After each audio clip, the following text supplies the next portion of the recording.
السلام عليكم أصحابتي دقالية مسودو channel كيجا ما أنت وحن كهالينا تضبط دبعات إيدك trading وقول درستان داو فيديو جامسي عاد هدي دبعاتها قار كميت عاد وهي ستيد عاد سكجو جوجسيد أما هدي عاد هي سيدنا عاد سكجا على السيد يس أوكي خذ كوكوات إيدك وقول درستان trading أما successful trader aysan u noqonin ayaa waxay tahay kuugu horeeto ujeedada usoo galayaanba in ay qaldan tahay yacni ujeedada usoo galaya in ay tahay get rich quick mentality ayagoo wato isdhahayaan oo kaleeto trading a bilaabaysaa millionaire ku noqonaysaa laga yaabo dadkii oo trading ee kuugu horta ay ka maqlayeen oo kaleeto in si qaldan ay wax ugu sheegeen oo qofka marka expectationkiisa uusan ahayn mid reality ama adduunka laga arko oo kaleeto oo qofku u maleeyo kaleeto isbuuc gudihiisa iyo bilooyin gudihiisa ama sanad gudihiisa in noloshiisa isku bedelayso si aan la yaab adduunka hore looga arkin camal oo millionaire ama billionaire uu noqonayo waan arkay dad badankooda oo expectationka noocaas ay haysto mid labaad ee dadka ugu guul dareystaan iyadana ayaa waxay tahay qofkii asagii oo waxbarashadii oo trading looga baahnaa yacni inuu horta kuugu horta uusan fahamsanin inuu qof trader inuu noqdo inay tahay نوع من الشقوق كلات يعني واحد وباهن جهد إناد جلسيد عاد سفعن وبرتيد كبعد سياد حرفة داس أدوق فائدة ست أدوق شقي ست صادرت هذا مركب خفكي جهدي مجلنايو وحو بلعبة يا مركب إن لايف أكاونت يعني أنتو كتاو برن لهاي إن أكاونت أو بين وكلت أو العكتيس هنا العك بين وكلت أنتو كتاو برن لها عندكم دجيل لهاي سوق وفهمي لهاي ayuu wuxuu bilaabaa isbuuc koowaadba in lacagtiisa uu ku trade gareeyo soo marka taa wax ma dhanto qofka inuu asoo qamaar u ciyaara maadaama uu suuqii wixii ka dhacay uusan fahansanin haddii aad iska taabatid wax iibsasho ama wax gadasho kaleeto lacagtaada markaas waad beer daraysid marka waa khasaarooyinka ugu waaweyn ee soo gaarto qofka uu ku guul daraysto wayna dhacdaa dadka badankooda inay live account ku ordaan oo kaleeto iyagoo cusub oonan gacantooda fadhiisanin saddexaad waxa ku soo hartay inuu qofkii aad focuska u saarayo inuu lacag sameeyo oosan xiiso badan u qabin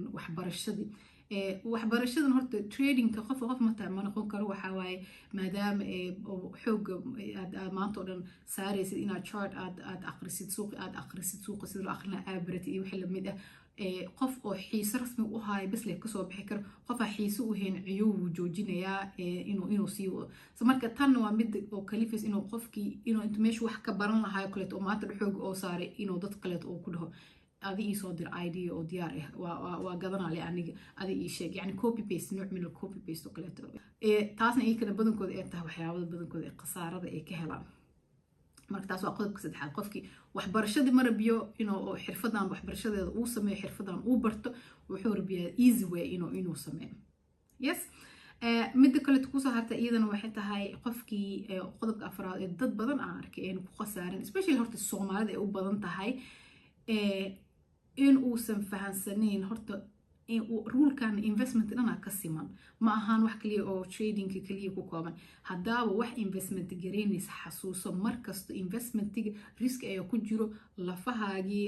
lacagta aad gelisay way khasaari karaan so markasta marka rulka koowaad oo meel kasta aad tagtid adduunweynaha laga hadlo waxay tahay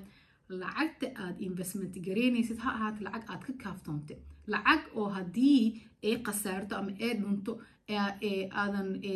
lurkugu helin waa inay ahaato yacni marna ma noqon karto lacagtii aad creditska dhiibi lahayd ama cuntada ku cuni lahayd yacni noloshaad waxa la invest gareeya waxaas ma aha markaa noloshaas aad soo maaraysay kiradaadii iyo waxaas ka bacdii wixii kuu soo haray aa investment ku samaynaysa so marka qodobkan hadda ka hadlaya waxaa dhowr jira marka waxay dhacdaa dadkii lacagtii ee u baahnaayeen nolol maalmeedkooda ahay ee trading soo dhex dhigayaan markaasoo qofkii haddan welwal waxaa haysto ama lacagteedii khasaartaa lacagteedii waa khasaaraysa of course inay khasaarayso waa barbarasha tahayba haddana suuqan marna wax la garantii lahay ma jirto adaa is khasaaris haddii lacag aad u baahan tahay saas daruuri ugu tahay aad suuqa soo dhex dhigtay so rule number 1 ee investment waxaa waaye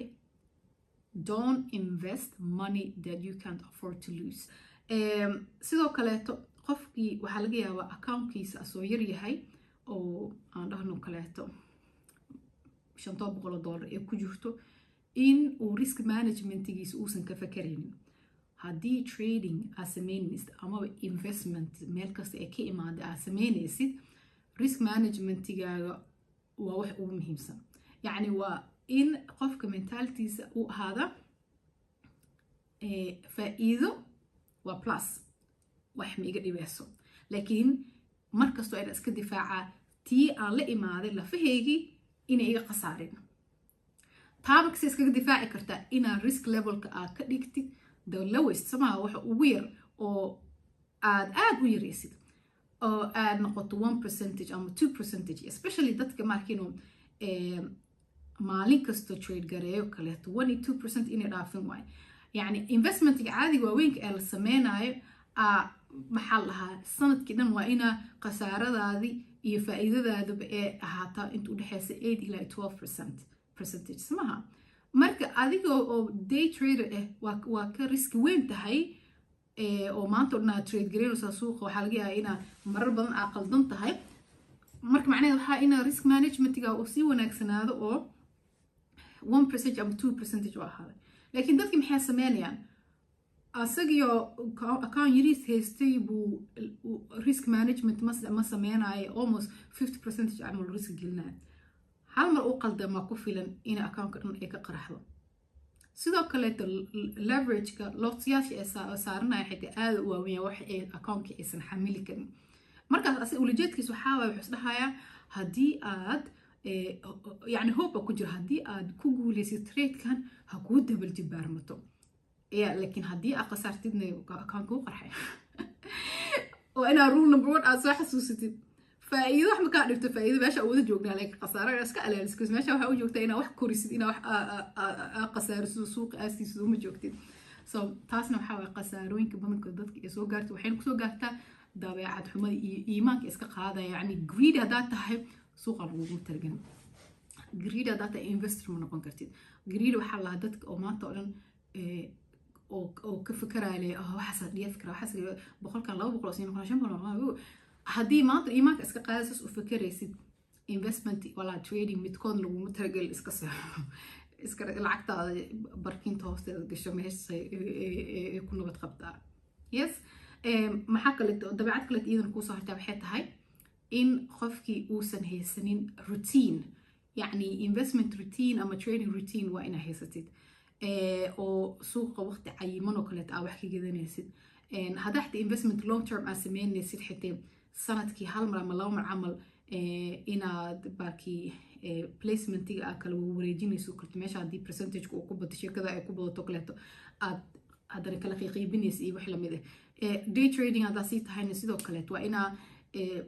suuq waqti aad soo gashid ee jirto waqti aad ka baxday ee jirto oo discipline aad raacday ee jirto maalintaas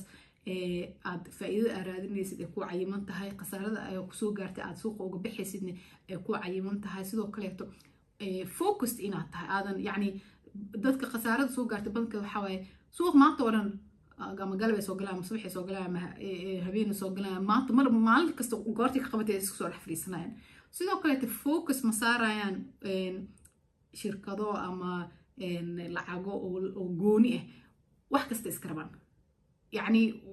qof kasta ilaa iska dhahayo copy paste isoo waa trade marka qofka waxaa laga yaabaa in oo 20 shay kala duwan inuu maalinta gato laakiin dadka badanaa professionalka waxaan waqti kasta oo sameeyo focus ay leeyihiin ama group products markasta ay fiiriyaan ee gataan oo kaleeto ama shirkadaha ahaato ama forex ba dad qaarkood ay ka hadlayaan pairs laga hadlaa xagaas lacag qaarkood ee markasta ay ku hooleeyihiin oo lahaay lacagta daarti inaa wax ka ogaatid kaasa qatar ku ah ID ka sii kare qof heblow la xir yani marka saas focus out tahay wixii waa darsi waa baranaysaa every day waa ogtahay waxaan shalay ahayd daraad say sanadka hore say ahayd way ku easy tahay biri dambiisan soo socsaa oo akhrin lahayd ilaa waaba waxaan waa ku takhasustay barashadeeda yani shirkada soo ugu dhex jirtaa waa ogtahay sidee wax ay yihiin oo kale ma fahamtay so taasna dadka laakiin ma sameeyaan markii dadka ku khasaaro kale maanta hore gadaal u ordayano wax kasta ay trade garayaan qodobka toddobaad ee ugu muhiimsanaya waxay tahay kuwa qaarkood ee xooga waxbarashada wax yar bageliyabo iyagana cilad kale ay qabaan waxay tahay maanta oo dhan waxay raadinaa istaraatiiji cusub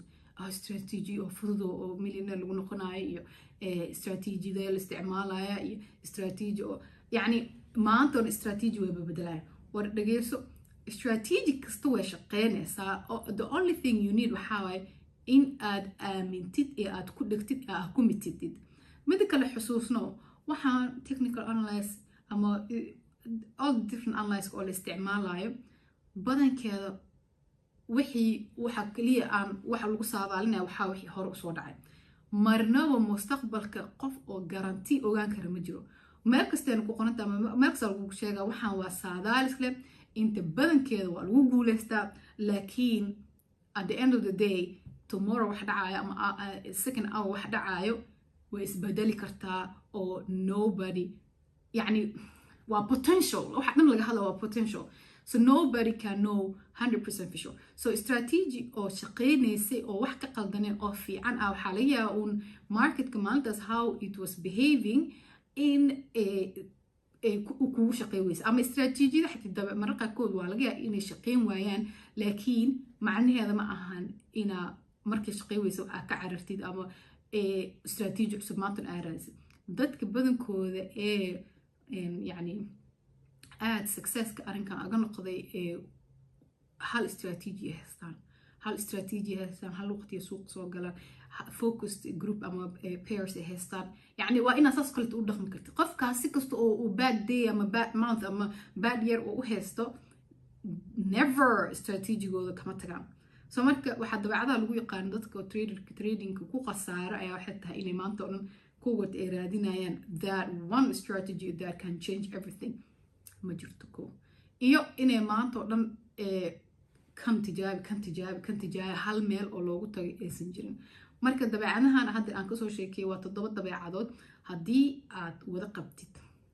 waa kulay markaas trader hadda ma watiidba mar hore adnacda waa ka carartay haddii aad qabinna oo qayb ka mid ah qabtid iska bedel haddii aad hadda mustaqbalka aad rabtid inaad trader aad noqotidna dee wadada saxda ahayd u mar oo waxbarashada loo baahnayo geli uga fakar xirfad oo aad haysanaysid waaye for life sidee xirfadaan marka kuugu horeetabo markaa baranayo the basics sidee aan si fiican uga dhismaa si fiican aan u bartaa haddii aad aragtid qof oo kugu xayeysiinaya ina noloshaada isbedelayso very quick iyo rich aad ku noqonaysid berine ka carar qofkaas dabeecado badanna way sii jiraan laakiin 7 dabeecad iyo horta mid kasii muhiimsan aan jirto dabeecadda ugu muhiimsan ee 8 laakiin inay ugu soo hormartaba ee ahayd ayaa waxay tahay psychology-ga tradingka theory-ga iyo technical-ka iyo everything yani method kasta waad baran kartaa laakiin suuqa markaa imaadid haddii psychology ahaan aadan dhisnayn it's gonna be very hard yani 80% exactly like everything else waxa waaye psychology 20% waa method wax badan aad u dheeraada marabi marka xaggaas ayaan kugu soo gabagabeynaya 7 qodob ayaan kugu taragal laakiinse qodob bonus oo aad muhiim ah meesha kasoo baxay oo qodobka 8 inoo noqday yes haddii aad mawduucyadan iyo kula mid aad daneynaysid fadlan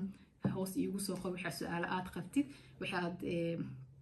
rabi lahayd in aan ka hadalno markaas waxaan jecelahay mawduucyada aad daneynaysiin inaan video kasoo sameeyo مع السلامة.